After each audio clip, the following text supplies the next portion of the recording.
Bismillahirrahmanirrahim. Assalamualaikum warahmatullahi wabarakatuh. Alhamdulillah wassalatu wassalamu ala asyrafil anbiya wal mursalin wa ala alihi wa sahbihi ajma'in. Amma ba'd. Sihat semua? Jadi mak harap semua sekali anak-anak sihat sentiasa dalam jagaan Allah, ya. Dan sihat akal kita, pemikiran kita, jasmani kita, rohani kita, ya. Okey.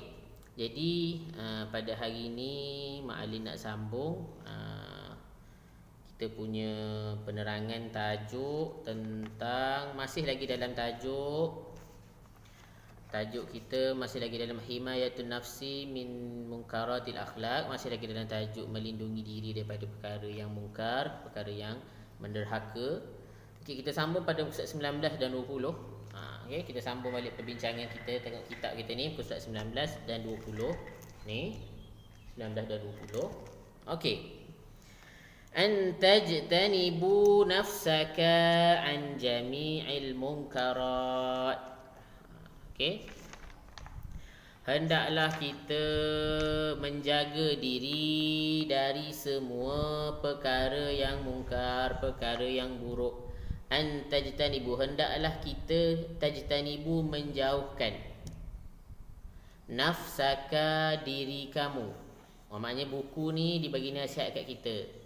Nafsaka, diri kamu, an, dari, jami'i, semua, al-munkarat, perkara yang buruk. Okey. Sekali lagi mak ulang. An tajtanibu, hendaklah. Tajtanibu tadi maksudnya menjauhkan. Nafsaka, diri kamu, an, dari, jami', semua, al-munkarat, perkara yang buruk. Dapat? Okey, seterusnya. Al-munkaratu, perkara yang buruk, tuaddi, membawa kepada, ila ghadabillah, kemarahan Allah. Ghadabillah, kemarahan Allah. Ialah macam mana Allah tak marah kita buat benda yang dia tak suka. Tak. Perkara yang dilarang oleh Allah. Jadi jika kita buat perkara yang dilarang oleh Allah ni, maka kita mengundang bala. Tak, kita mengundang malapetaka untuk diri sendiri. Bahkan kita mungkin bawa kepada orang lain tanpa kita sedar, mungkin kepada adik-beradik kita, ahli keluarga kita, masyarakat, negara dan sebagainya. Sebab tu kalau Allah turunkan bala, Allah tak tengok dah kat tempat tu ada orang baik ke, ada orang baik ke, ada orang soleh ke dan sebagainya. Kalau bala ni turun, yang baik pun kena. Yang baik pun kena juga. Walaupun dalam tempat tu buat maksiat, tapi ada seorang dalam tu yang buat amal soleh betul-betul, kena juga. Tak? Jadi bala dia tak kira, Allah akan turun semua kena. Yang baik pun kena sebagai ujian, yang tak baik, yang mana buat dosa tu Allah bagi sebagai balasan untuk dia. Okey. Seterusnya, al-munkaratu tuaddi ila at-tabaghudi bainan nas. Perkara mungkar tuaddi ila, membawa kepada at-tabaghudi, kebencian. Perkara ni membawa kepada kebencian, baina, di antara, baina, di antara, an-nas, manusia. Awak dah jam 4 dah, manusia tak tahu lagi, tak tahu lah awak. Kan? Okey. Bila perkara yang mungkar, perkara yang buruk, siapa kat sini manusia disuka perkara yang buruk? Ada tak manusia disuka perkara yang tak best, perkara yang menyakitkan, perkara yang khianat orang? Siapa suka? Tak ada orang suka, sebab manusia ni diciptakan fitrah, suci, bersih. Kita ni asal-asal tempat kita ni syurga dulu. Kan? Okey, kemudian bila kita buat perkara yang mungkar ni memang kita akan membawa kebencian lah. Maknanya manusia ni akan benci kepada kita. Kalau kita buat perkara-perkara yang lagi jahat, binatang pun akan benci pada kita. Doa yang keburukan, batu-batu, semua makhluk akan benci kepada kita. Benda apa yang ada di langit, benda apa yang ada di bumi, kalau kita buat kesalahan yang berat, kesalahan yang mana membawa kemurkaan Allah, kemurkaan Rasul, kemurkaan manusia,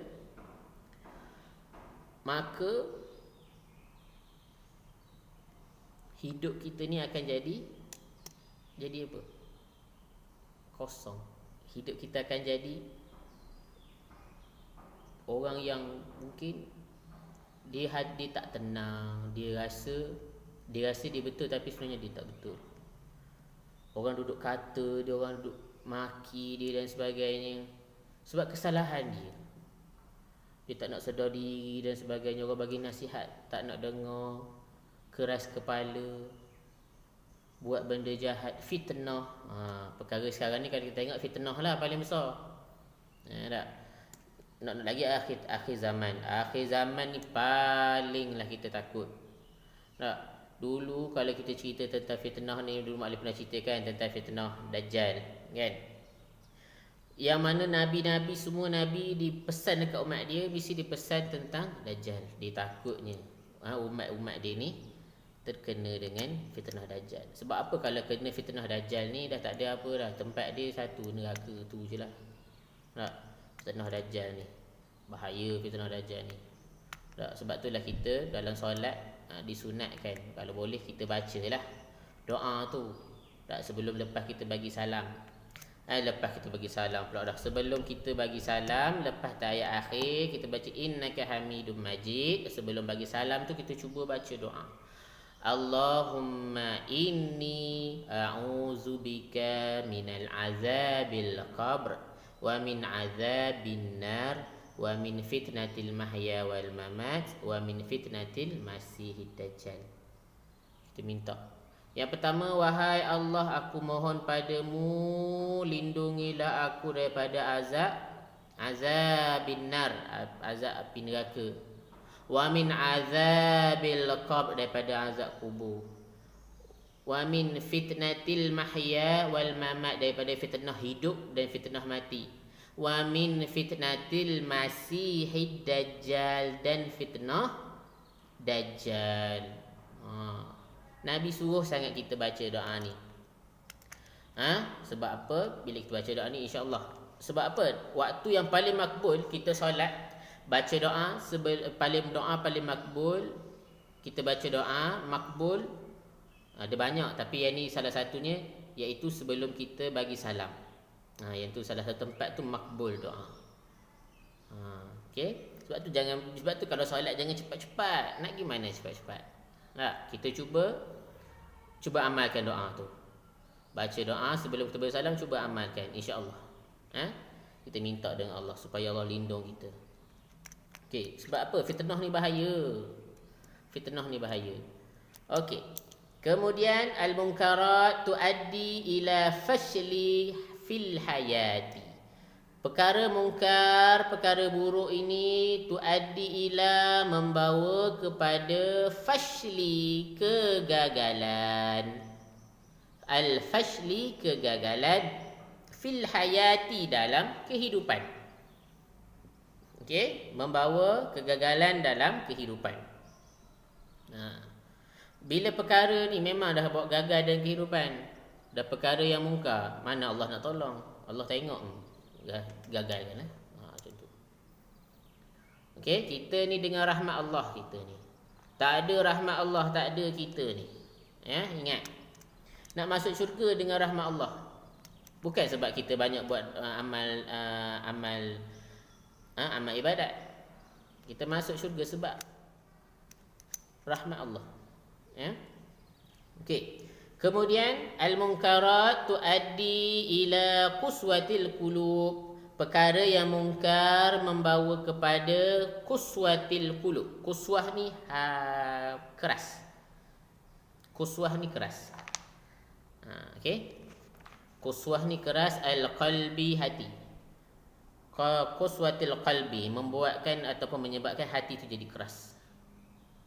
Hati ni kita ibaratkan kain yang putih. Okay, kain putih ataupun kain putih lah, maknanya ibaratkan kain putih. Kain putih ke kertas putih ke, maknanya ibaratkan macam tu. Benda yang putih, permukaan yang putih je. Kita pun ambil marker, contoh marker kita ambil titik, atau pada kertas kita pun buat titik, tek tek tek tek titik. Kita ibaratkanlah titik hitam tu adalah dosa, satu titik, tak, satu titik itu adalah dosa. Kita ibaratkan. Jadi kalau lama kelamaan, kalau kita buat titik banyak, jadi gelap tak tempat yang putih tu? Gelap kan?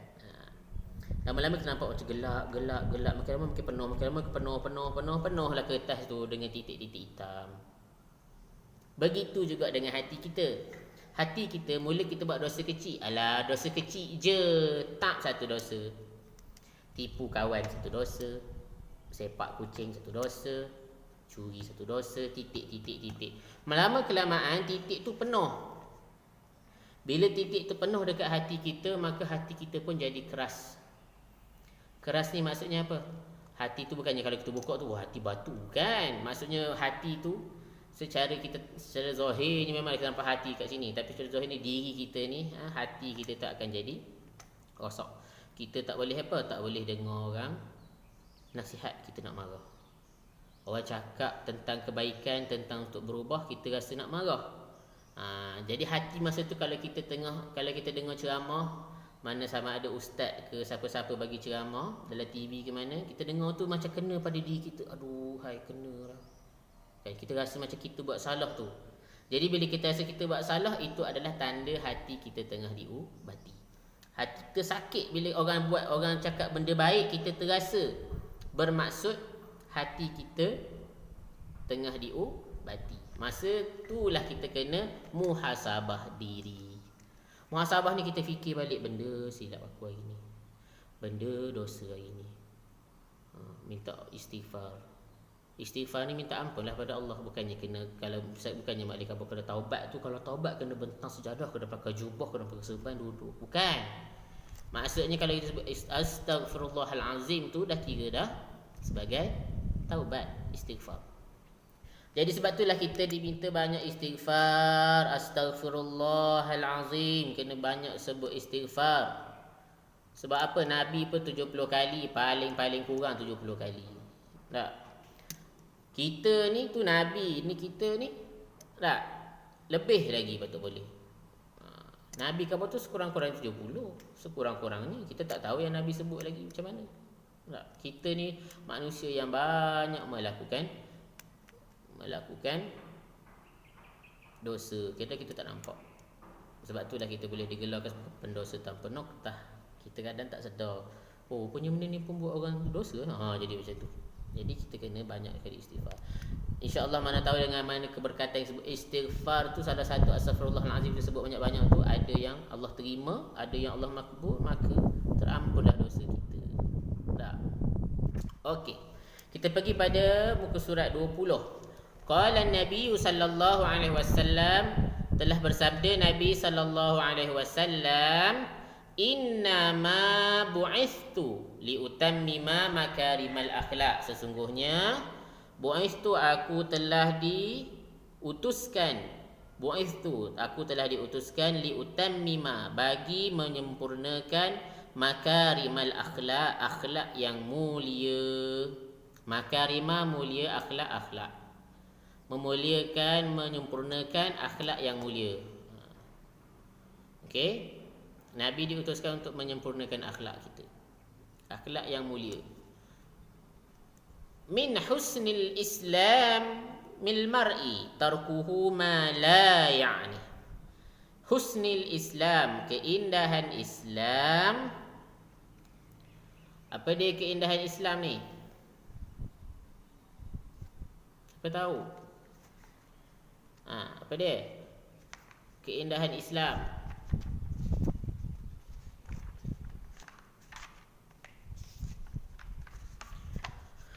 Husnul Islamil mar'i tarkuhu ma la ya'ni. Keindahan Islam itu apabila seseorang itu meninggalkan apa yang tidak berkenaan dengannya.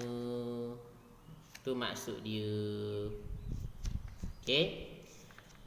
Maksudnya kesempurnaan Islam tu, iaitu seseorang itu meninggalkan apa yang tidak berkenaan dengannya. Okey.